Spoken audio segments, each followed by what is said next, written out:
I had and other board members had requested that we obtain the chain of custody documentation from the department.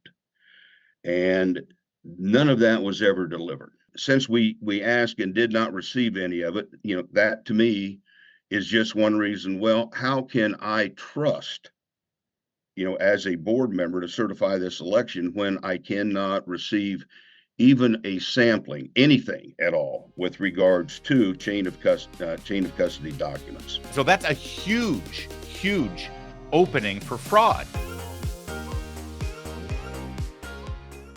In Washington, D.C. this week, there is a disbarment hearing for a gentleman named Jeff Clarke. Now, Jeff Clarke worked in the Trump administration. He's gotten caught up in the whole Fulton County RICO thing. Anybody who was an advisor or even a lawyer for Donald Trump at the end of his presidency, post-election day, they basically got called racketeers, part of the mafia that Fani Willis is going after. Here's a video that's been tweeted out here of a hearing that took place in D.C. Mr. Clarke is having to deal with his own criminal process with Fani Willis in Fulton County. But, we got to pile on these poor people and we got to try to ruin their lives. John Eastman, one of the top legal advisors of Donald Trump, just got disbarred out in California. And now poor Mr. Clarke, he's facing disbarment in Washington, D.C. And so they had a hearing. And in his defense, Mr. Clarke called a gentleman named Mark Wingate. So who is Mark Wingate? Mark Wingate is a member of the Fulton County Board of Elections. And Mr. Wingate refused to certify the election results in Fulton County. And during this hearing, he was asked why. And he had many, many answers. Just so you know, if you want to focus here, this is one of those Zoom hearings where everybody's all over the place on camera and stuff. Mr. Wingate is in the lower right-hand corner here. And everybody else is either appearing from their home or in a part of the hearing room there in Washington, D.C. Take a listen to this. The things that led me initially to have concern about everything was much, much earlier in 2020. And I can't remember exactly when I began. I started looking at our voter rolls. And, I did, some fairly simplistic research on the population of Fulton County, Georgia. And what I found out, and of course started pressing that with the elections department, through subsequent monthly meetings, etc., was that the numbers that I was able to ascertain, we had more voters on the active voter rolls than we did of the population of the entirety of Fulton County, and then extrapolating for those of voting age. So that became a major concern of mine, and frankly, lasted throughout and continued even after the 2020 election. So that was a big issue. And of course, inside that 2020 timeframe, really there was nothing done to, wasn't time, and I understand all of that, but there was nothing done to answer my questions on that. And that I thought, well, look, it's only fair to the voters of Fulton County that, we're having clean voter rolls here so that nobody's vote, is disparaged because, somebody may have come in and voted that, frankly, legally should not be able to. So I think that's very, very important, whether it be Fulton County or anywhere in the country.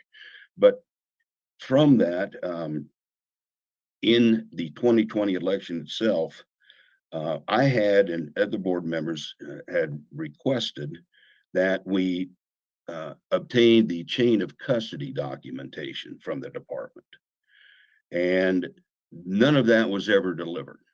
All right. Now, this stuff doesn't need a whole lot of further explanation, but I just want, in case you got lost in there, two major issues right there. There's more that Mr. Wingate discovered that kept him from certifying the election in Fulton County, refusing to certify it. Number one, the voter rolls. Suddenly, he saw that on the voter rolls, there were more people registered to vote than the actual population of the county. Now, why is that important?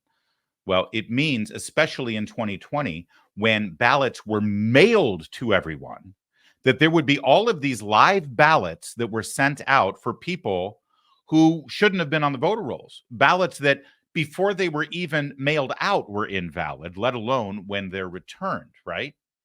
And so that's a huge, huge opening for fraud and cheating and ballot stuffing, right? Now, and then secondarily, the other question was when these votes started coming in, these ballots started coming in, could you show us the chain of custody? Like they came in, were they locked down, were they secured, who had access to them, who could tamper with them? They never gave them a chain of custody on the ballot. So in other words, theoretically, boxes of ballots could just show up and nobody knows exactly where they came from, and suddenly they'd start counting them. Now, I know what you're thinking because you're smart. You're very smart. You're thinking that all of that is fine and that's terrible and it shouldn't happen, but none of it would matter if you have basic protocols in place to validate an actual ballot, right? So it doesn't matter if people send in fraudulent ballots. It doesn't matter if there's no chain of custody, as long as you only count ballots that have valid signatures, ID, dates, things like that, right? Then you'd have a problem. Well, I think you know where I'm going with this.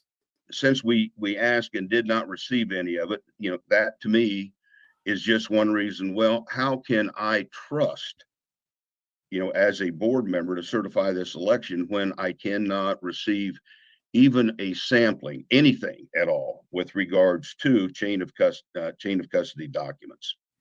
So that was just another one of the things in my mind leading up to certification that was something that certainly was not fulfilled. There was also for that election, the advent of this whole Dropbox circumstance was unveiled, and then we had I think Fulton County, we had like 36 or so drop boxes located around the county, and these drop boxes at that particular point were set outside of an early voting location, which means that they're in the elements. They're 24 hours a day, but there were surveillance cameras as required that supposedly were operating 24/7 so that they could be monitored, and anybody tried to do any damage or anything nefarious to any of those locations, that could be looked at, and hopefully somebody sent out there to secure the situation. But we'd asked for not every surveillance tape, but asked for to see surveillance tapes on a basically, whatever. Just give us some samplings of that so we can take a look at it, because I knew that this was going to be an important issue because of all the hullabaloo that any of us that were alive in those days, was witnessing as being an issue. And from that request, again, to just, the way in which it turned out, there was never one surveillance tape, an inch of footage that was ever delivered to the board. So the members of the Fulton County Board of Elections asked for chain of custody information to make sure that ballots were kept secure and free from any tampering, and they never got that chain of custody information.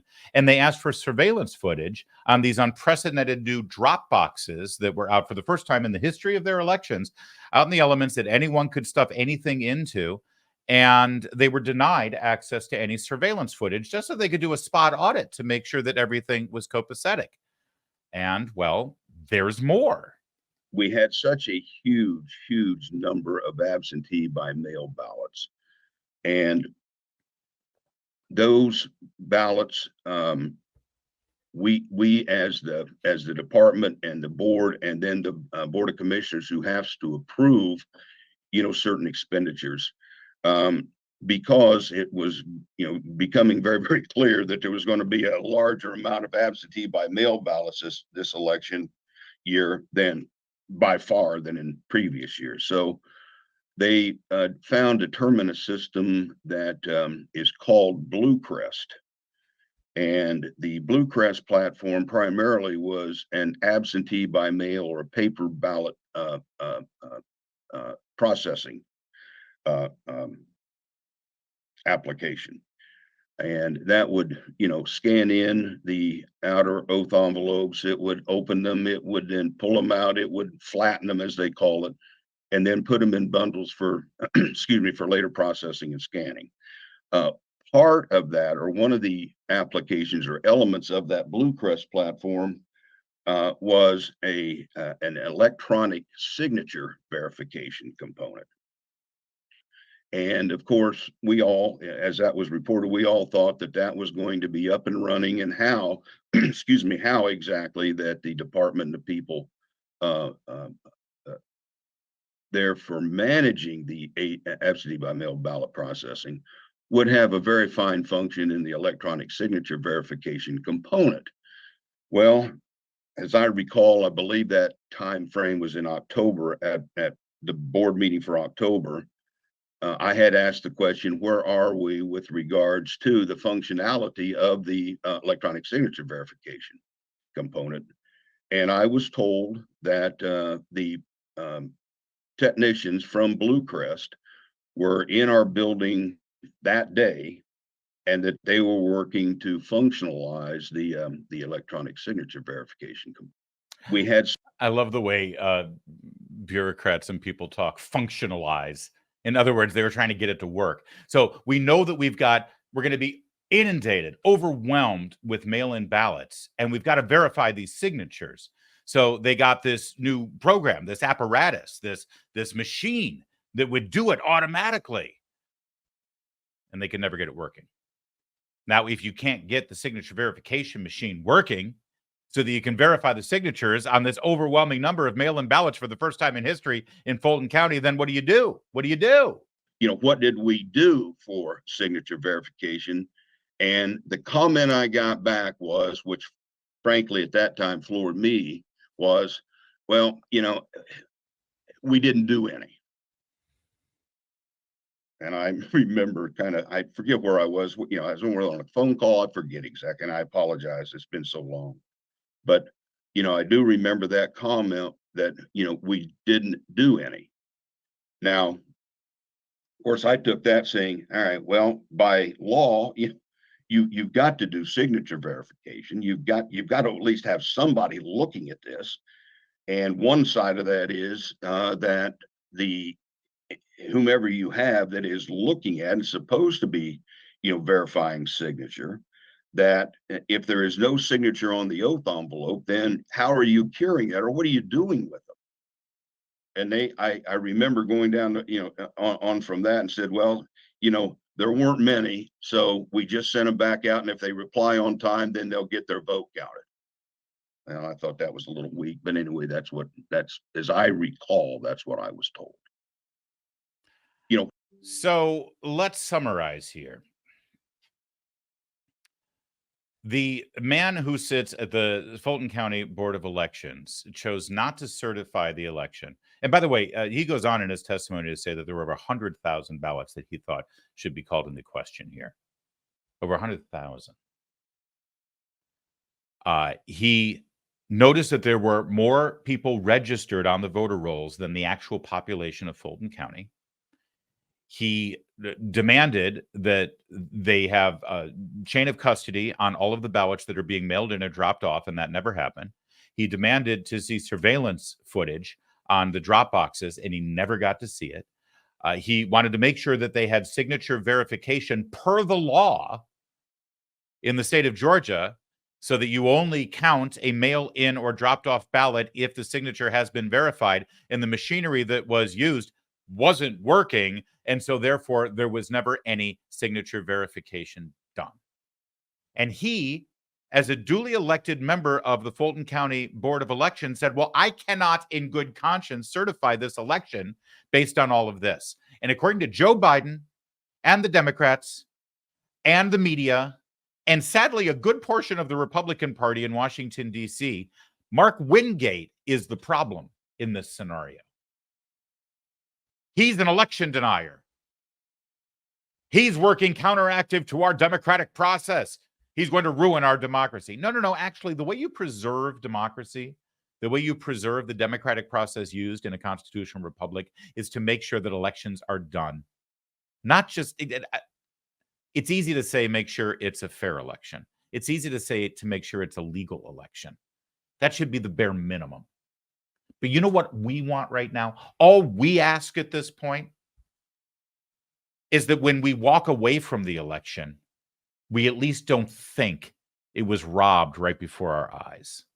And when you hear this stuff 3 years later, it's kind of hard. It's kind of hard to get there. But here's the interesting thing. Mr. Wingate is, as I mentioned, a witness in the disbarment hearing for one of the lawyers who's gotten caught up in the Fulton County RICO case. And this was his testimony in that forum. Mr. Wingate, I'm guessing, is sure to be a witness in the criminal proceedings that Fani Willis is bringing against Donald Trump and this whole host of advisors and lawyers that were working with Donald Trump post-election day in 2020. Mr. Wingate will testify in open court before a jury exactly what he said here, and he won't be the only one. I think what might end up happening with this overreach from Fani Willis against Donald Trump in Fulton County is that right in the middle of the summer, if the trial does go forward, right in the middle of the summer, it will be revealed to the American people as they watch the trial exactly how awful the Fulton County election was in 2020. And all of the charges against Donald Trump will actually make a whole lot of sense from the Trump perspective. That's how this whole thing could, in fact, bite Fani Willis and the Democrats right in the end.